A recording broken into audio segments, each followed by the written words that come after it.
Okay, last time they talked about how life, liberty, and the pursuit of happiness are listed as our natural rights as citizens. That is something the government cannot take away from us. We do live in a democracy. Remember the prefix demo means people. We are going to talk today about the Declaration of Independence and the Constitution and how those lay out our rights and privileges as American citizens. National treasures.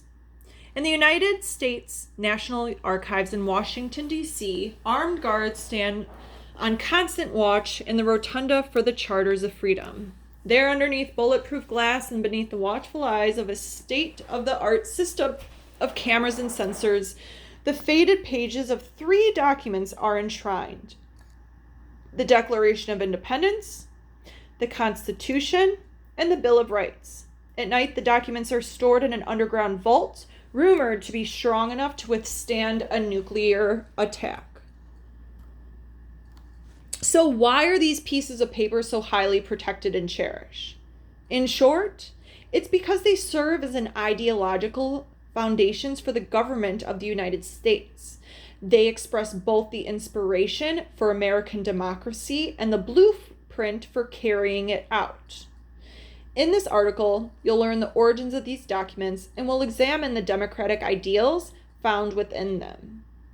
So those 3 documents, which are the Declaration of Independence, the Constitution, and the Bill of Rights, are the blueprint or the outline not only for American citizens, but for governmental officials to carry out their duties and to understand what rights people have and to understand how laws can be created or movements can be made that are supporting the American people but are also giving them the rights that they deserve.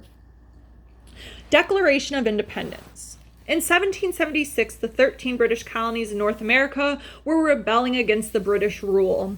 After more than a decade of strife over taxation and government representation.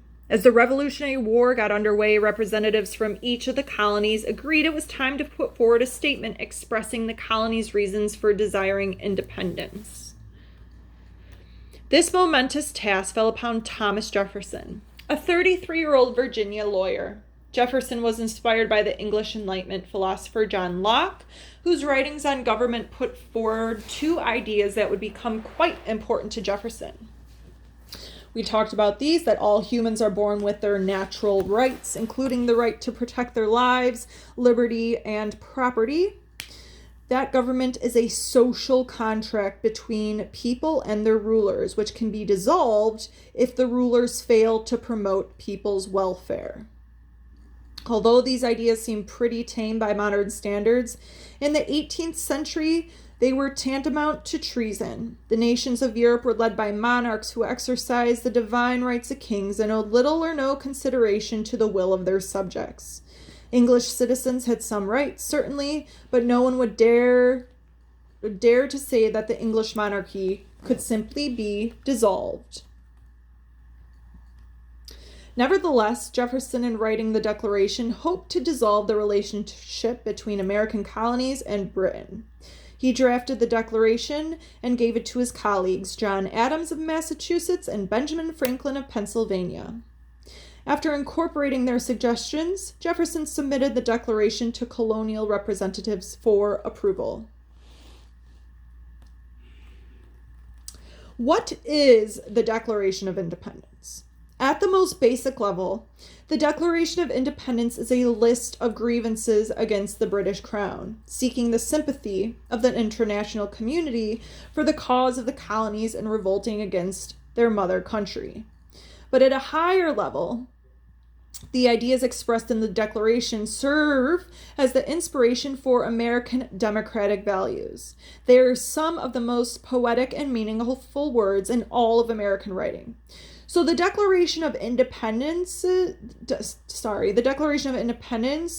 was basically a letter saying that the United States doesn't want to have anything to do with Britain anymore, and they do not want to be under rule, of them. And secondly, it's listing democratic values and how people want a say in government.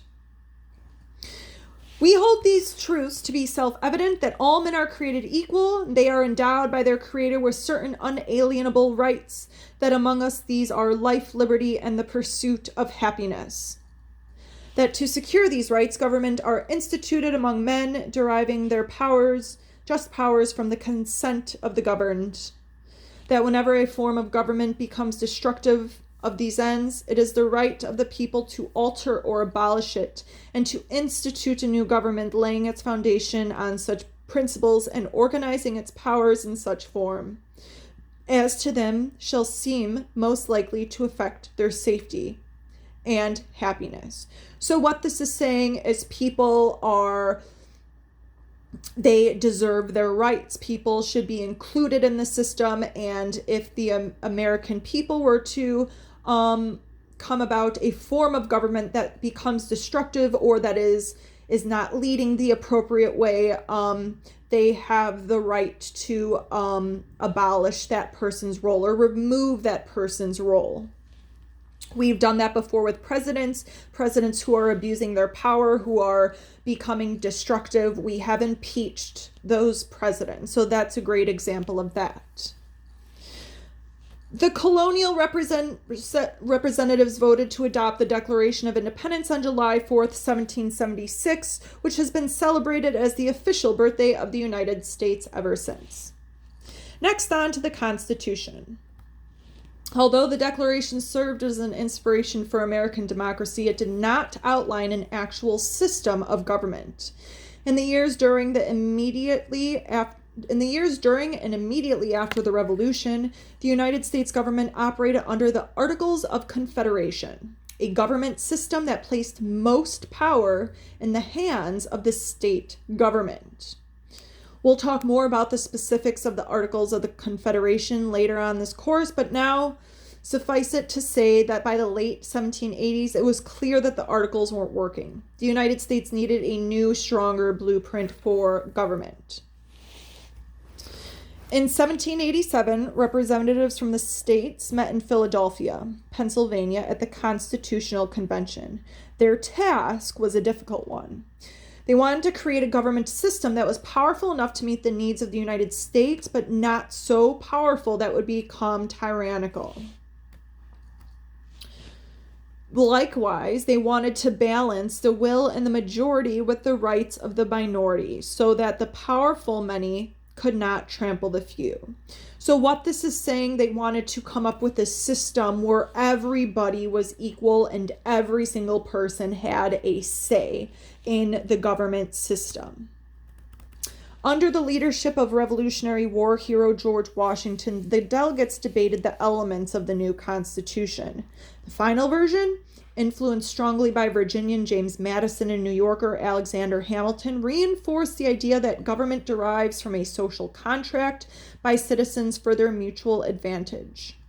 We, the people of the United States, in order to form a more perfect union, establish justice and ensure domestic tranquility, provide for the common defense, promote the general welfare, and secure the blessings of liberty to ourselves and our posterity, do ordain and establish this Constitution for the United States of America.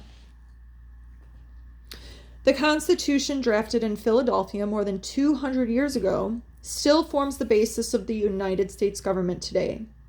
Amended or changed just 27 times in that period, including the first set of 10 amendments, or the Bill of Rights, which was passed immediately after the Constitution's ratification. The United States Constitution is the oldest functioning national constitution in the entire world. It serves as a blueprint or a guide for the unique form of political democracy found in the United States. So what I want you guys to answer, and you can answer this on a separate page in a new document, how are the original goals of the Constitution similar to and different from the original goals of the Declaration of Independence? So what did the Declaration of Independence do? And what did the Constitution do? What were their two goals and how were they different? Number 2, what does popular sovereignty mean? How would you define it in your own words? So popular sovereignty, you can find that meaning back in the article that we just read. And number 3, which aspects of the Declaration and the Constitution do you see as most important to our democracy? Okay, so what pieces or portions of each of those do you find most important to maintaining democracy in our country?